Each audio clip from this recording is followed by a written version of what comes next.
எனது சொந்தங்கள் அனைவருக்கும் இறைவனுடைய சாந்தியும் சமாதானமும் என்றென்றும் நீடித்து நிலவட்டுமாக என்ற உயரிய பிரார்த்தனையோடு இன்றைக்கி நான் ஒரு செய்தியோடு உங்களுக்கான ஒரு டிப்ஸையும் சொல்ல போகிறேன். அப்படி சொல்ல போகிறேன்னு பார்த்தீங்கன்னா, இன்றைக்கி நாம் டீ கடைக்கு போய் டீ குடிச்சிட்டு இருக்கிற நேரம் 2 பேர் கதைச்சு கொண்டு இருந்தாங்க. எதை பற்றி அப்படின்னு கேட்டால் ஒரு வயசாளி ஒரு மொபைல் ரிப்பேர் ஷாப்பில் ஒர்க் பண்ணுற ஒரு டெக்னீஷியனோட கதைச்சு கொண்டு இருந்தார். என்னென்னு கேட்டால், தன்னுடைய மொபைலில் வாட்ஸ்அப்பில் வர மெசேஜ் எல்லாம் டிலீட் ஆகுது அப்படிங்கிற ஒரு விஷயத்தை பற்றி காய்ச்சி கொண்டிருந்தார். ஆனால் டெக்னீஷியன் அதுக்கு சொன்ன ரிப்ளை தான் இங்கே யோசிக்க வேண்டிய விஷயம். என்னென்னு கேட்டால், அவர் சொல்லியிருந்தார் அது ஏன் அப்படின்னு கேட்டால், உங்களோட மொபைல் பார்ட்ஸாக இலங்கைக்கு இறக்குமதி செய்யப்பட்டு அது எல்லாமே கோருக்கப்பட்டு ஒரு மொபைலாக அது கன்வெர்ட் ஆகி வந்திருக்குது. அது அரசாங்கம் ரெஜிஸ்டர் செய்ய சொல்லி இருந்தும் அந்த மொபைல்கள் ரெஜிஸ்டர் செய்யப்படையில்லை. அதனால தான் உங்களுடைய மொபைல் வாட்ஸ்அப்பை அக்செப்ட் பண்ணதில்லை அப்படிங்கிற மாதிரியான ஒரு தாட்டை உருவாக்கி காய்ச்சி கொண்டிருந்தார். அதுக்கு அந்த பெரியவர் கேட்டார், அப்போ என்ன தம்பி செய்ய முடியும் அப்படின்னு கேட்டால், நீங்கள் மொபைலை தான் மாற்றணும் அப்படின்னு சொன்னார். அது போதா குறைக்கு சொல்லியிருந்தார். எப்படின்னு கேட்டிங்கன்னா, யூடியூப் அதில் வேலை செய்யாது, கொஞ்ச நாளையால் உங்களுக்கு யூடியூப் கட் ஆகிரும். அதே நேரத்தில் வாட்ஸ்அப்பும் வேலை செய்யாது. யூடியூப்பும் வாட்ஸ்அப்பும் வேலை செய்யாத ஒரு மொபைல் என்னத்துக்கு அது அப்படின்னு கேட்டிருந்தார். அப்போ என்னதான் இதுக்கு வேறு வழியே இல்லையா அப்படின்னு கேட்குறப்ப அவர் சொன்னார் ஒரு புதுவிதமான ஒரு ஆலோசனை. என்னென்னு கேட்டால், நீங்கள் மொபைலை தான் மாற்றணும் அப்படின்னு சொன்னார். இது நம்முடைய மனதை பாதித்தது மட்டுமல்லாமல் அந்த வயசாளி கிட்டத்தட்ட இலங்கை ரூபாயில் ஆக குறைந்தது 17,000 அல்லது 20,000 ரூபாய் பெறுமதியான ஒரு மொபைல் தான். அந்த மொபைல் நான் செகண்ட் ஹேண்டில் வாங்கியிருந்தேன் அப்படின்னு சொல்லியிருந்தார்.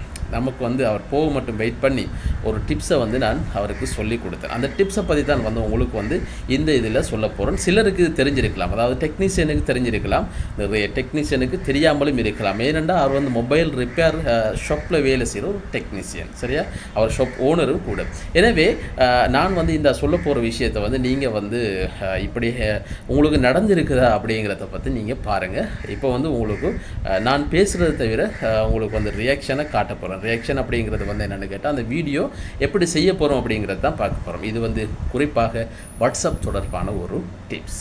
வாங்க அந்த வீடியோக்குள்ளே போகலாம். இப்போ நம்ம வாட்ஸ்அப்புக்குள்ளே போகலாம். வாங்க வாட்ஸ்அப்புக்குள்ளே போனீங்கன்னா இப்போ உங்களுக்கு உதாரணமாக சொல்கிறேன். எப்படின்னு கேட்டிங்கன்னா, இப்போ உதாரணமாக உங்களுக்கு மெசேஜ் வருது. இப்போ பாருங்கள், இதில் ஒரு மெசேஜ் ஒருத்தர் அனுப்பியிருக்கார் அப்படின்னு வைங்க. இது என்னென்னு கேட்டால் 24 ஹவர்ஸுக்கு அங்கால இந்த மெசேஜ் எதுவுமே இல்லாமல் இப்படி வெறுமையாக காண்பிக்கப்படும், சரியா? இதுதான் அவருடைய மேஜர் ப்ராப்ளமாக இருந்தது. இதுக்கு தான் டெக்னீஷியன் வேறு விதமான ஒரு ஆலோசனையை கூறியிருந்தார். இப்போ நம்ம என்ன செய்ய போகிறோம் அப்படின்னு கேட்டிங்கன்னா, இப்போ உங்களுக்காக அந்த டிப்ஸை பார்ப்போம் நாம. இப்போ நீங்கள் வாட்ஸ்அப்புக்குள்ளே ஒருத்தருடைய அந்த மெசேஜுக்குள்ளே போகிறீங்க. இப்போ மெசேஜ் வந்திருக்குது. இந்த மெசேஜ் 24 மணித்தியாலத்துக்கு அப்புறம் காணாமல் போவதை தவிர்ப்பதற்காக நாம் என்ன செய்ய போகிறோம்னு பார்த்தீங்கன்னா, இந்த இருக்கிற 3 டொட்டை கிளிக் பண்ணுங்கள். 3 டொட்டில் பாருங்கள், அப்படியே டிஸப்பியரிங் மெசேஜ் அப்படிங்கிற ஒரு ஆப்ஷன் காட்டும். அதாவது லாஸ்ட்டுக்கு 3வது, சரியா? இந்த டிஸ்பேரிங் மெசேஜ் கிளிக் பண்ணிங்கன்னா, நான் இதில் ஆஃபில் இருக்கேன். அவரோட மொபைலில் 24 ஹவர்ஸில் இருந்தது. வழங்குதா? இப்படியாக இருக்கின்றப்போ தான் இந்த மெசேஜ் 24 மணி நேரங்களுக்கு அப்பால் டிலீட் ஆகக்கூடிய சந்தர்ப்பம் இருக்குது. எனவே இவ்வளவு தான் இந்த வீடியோ. இதை நீங்கள் ஆஃப் கொடுத்துட்டீங்க அப்படின்னு சொன்னால், ஆஃப் பண்ணிவிட்டு சேவ் அப்படிங்கிற ஒரு விஷயமெல்லாம் கிடையாது. நீங்கள் ஆட்டோமேட்டிக்காக இங்கே பேக்கில் வந்துட்டிங்கன்னா உங்களுடைய மெசேஜெலாம் டிலீட் ஆகாமல் இருக்கும். இதுதான் இந்த வாட்ஸ்அப் சம்மந்தமான டிப்ஸ்.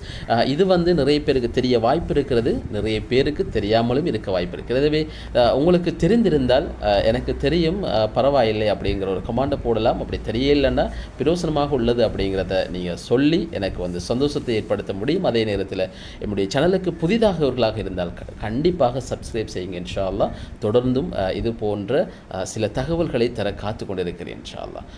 ஓகே, நன்றி.